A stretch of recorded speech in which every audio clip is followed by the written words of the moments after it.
Bonjour, bienvenue à la matinale. Aujourd'hui, le sujet, c'est « Je suis rempli du Saint-Esprit quand je prie pour les autres ». Là, j'ai apporté mon journal. Moi, depuis plusieurs années, j'écris tous les matins dans un petit journal. Celui-là, c'est mon journal que j'ai appelé le journal Confinement 2020.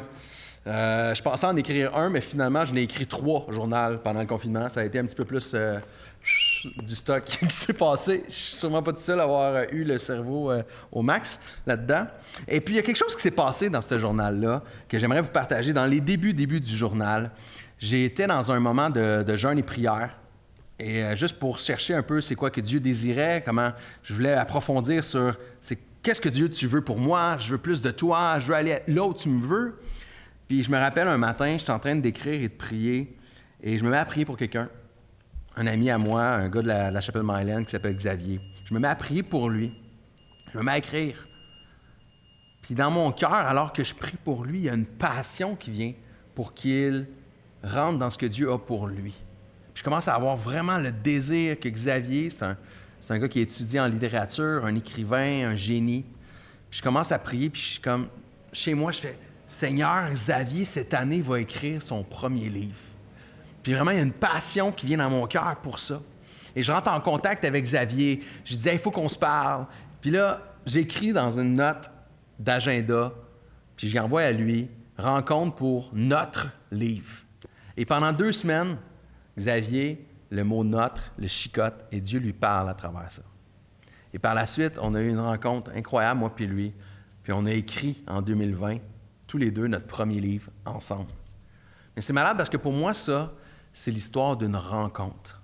Puis la Bible, elle est remplie de moments comme ça. Et elle est remplie de moments où ce que quelqu'un, en prière, a un cœur pour une autre personne. On est dans une société assez centrée sur nous, sur moi, ce que je peux accomplir. Puis, dans les 7 dernières années, je voulais écrire un livre, mais j'étais bloqué parce que je pensais juste à moi. Puis là, ça s'est débloqué parce que j'ai pensé à quelqu'un d'autre. Moi, je veux t'encourager à prier pour quelqu'un d'autre. Dans Acte 9, versets 11 à 18, on a l'histoire de Paul, qui était un meurtrier, qui allait tuer les chrétiens, mais tout d'un coup est aveugle. Et Dieu va parler à un autre homme qui s'appelle Ananias. Voici ce qui est écrit dans Acte 9.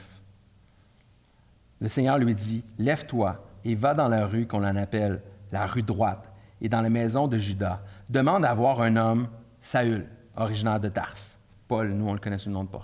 Car il prie, et dans une vision, il a vu un homme du nom d'Ananias entrer dans la maison et lui imposer les mains pour lui rendre la vue. « Mais Seigneur, répliqua Ananias, j'ai beaucoup entendu parler de cet homme.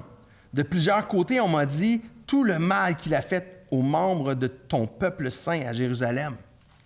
Et Dieu dit à Ananias, va voir Paul, car je lui ai dit que tu prierais pour lui. » Et c'est fou, cette histoire pour moi, elle est tellement belle parce que c'est la rencontre entre un homme qui aime Dieu, Ananias, qui prie.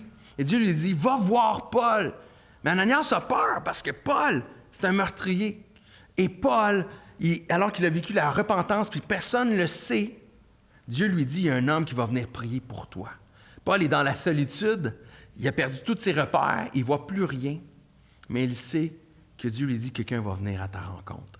Et ce qui est la puissance de ce qui vient de se passer là, c'est pas juste que Dieu a parlé à Paul, c'est pas juste que Dieu a parlé à Ananias, c'est que ces 2 personnes-là se sont rencontrées et ont partagé ce que Dieu leur a dit. Et ensemble, ça a fait des choses incroyables. Parce que Paul a écrit la plus grande quantité de choses dans le Nouveau Testament. Et si tu veux être rempli du Saint-Esprit et être utilisé par Dieu, je crois vraiment qu'une des façons de faire, peut-être à travers un journal, mais c'est d'écrire et de prier pour d'autres personnes. Pas pour qu'ils soient transformés, pour que Dieu se manifeste à eux. Pour que Dieu puisse descendre dans leur vie. Je crois vraiment qu'il y a une puissance et que Dieu se manifeste quand 2 croyants prient l'un pour l'autre. Le Saint-Esprit fait une œuvre incroyable. Essaye-le aujourd'hui. Essaye-le cette semaine.